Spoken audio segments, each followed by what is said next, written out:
Hi, welcome to Ringside with Kayla. Today I'm here at the Palms Casino Resort here in Las Vegas, but I'm now here with Iman Mumu Driver. How are you doing today? I'm doing fine. I'm feeling well, and I'm ready to rumble.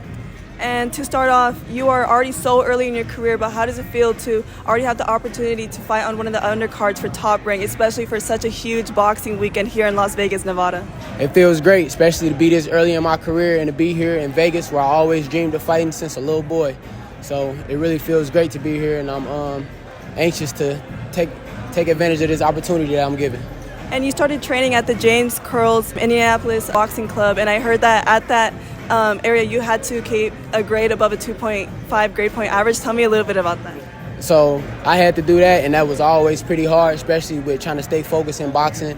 And the schools I went to were, public schools, so they weren't that amazing. But I most definitely made it work and stayed focused. It was always tough, but we fought through. And tell me a little bit about your team and how they helped you alongside your career.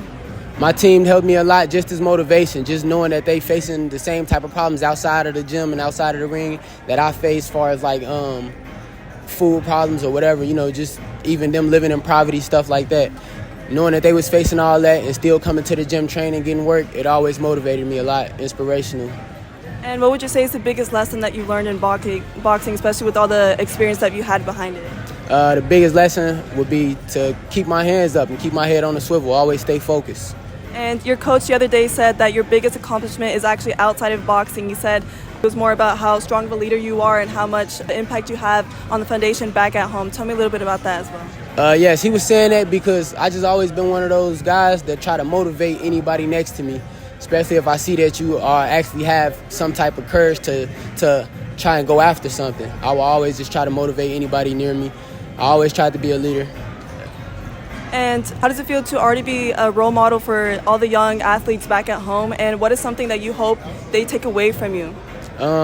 It feels great, honestly, knowing that they're looking up to me, knowing that I'm trying to pave a way for them. And knowing that they're looking up to me is just more motivation and inspiration and encouragement, most definitely. And in 2016, you beat Frank Martin in the amateurs. How does it feel to have that victory over him, especially now seeing how much success he has and just bringing that shine back to the Midwest? It feels good. I don't take too much from it because that is back then, and I know fighters changed a lot. But most definitely, shout out to Frank Martin. He's one of those guys from Indy, so I'm supporting him all the way unless it's me and him, Other than that, I support him, though. And this weekend, Errol Spence versus Terence Crawford fight. What's your prediction on that fight? That's a 50-50 fight. I can't go with one person. I didn't link to both sides already. I've been watching both guys a long time now. So most definitely a 50-50 fight. Good luck to the both of them. And who would you say were your favorite fighters growing up? I'm going to say Floyd Mayweather and Andre Ward.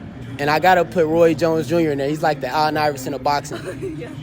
And leading up to your fight later tonight, how would you say your camp process was leading up to now? My camp was great, actually, because I'm always staying in shape and trying to just stay ready anytime. Even though I did get the fight on the late notice, camp was still great, especially the last 2 weeks of it, the end, and we prepped pretty well. And what would you say your support system is like back at home? My support system is actually great. I feel like the whole city supports me 100% with boxing in Indianapolis. And I have the support of my hometown, Chicago, Illinois, because that's where I originally came from before I moved to Indy.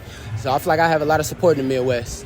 And what is some word of advice you would give to young athletes that are looking to come into the sport and to your athletes back at home that also look up to you as well? To just always stay focused. It's going to be trials and tribulations to come and try to knock you off your square, off your swivel.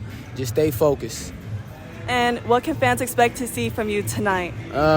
They can expect to see some skills displayed, most definitely. They will get to see what I got in my bag a little bit.